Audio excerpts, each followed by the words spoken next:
তাহলে গুঞ্জন কি আসলেই সত্যি হতে যাচ্ছে?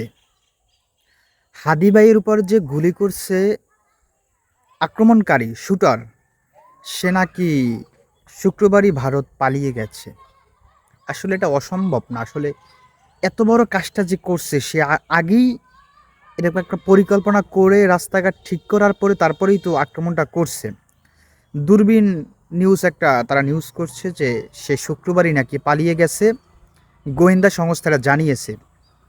আসলে এটা হলেও হতে পারে, অসম্ভব না। তারপর তদন্ত করে দেখতে হবে, ভালো করে খোঁজে দেখতে হবে। মেন কথা হলো এর সকল দায়ভার আইন উপদেষ্টা নিতে হবে, প্রশাসনের নিতে হবে।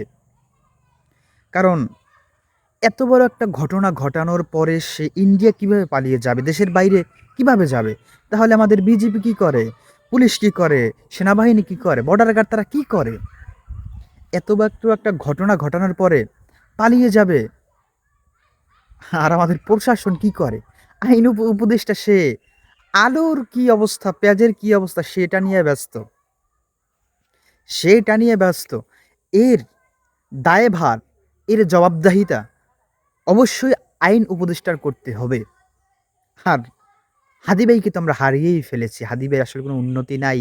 আমরা যে আশাটা, এটা আসলে বাড়তি, এছাড়া আর কিছুই না।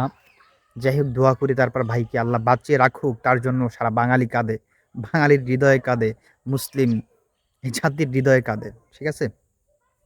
আসলে যেই হাদি ভাইকে আমরা চিনতাম সে তো মারাই গেছে। যেই লড়াকু হাদি ভাইকে আমরা চিনতাম সে তো আর বেঁচে নাই, সে তো মারাই গেছে। এখন যে হাদি ভাই আছে সে তো আর ওই হাদি ভাই না। যাই হোক, হাদির জন্য সবাই দোয়া করবেন।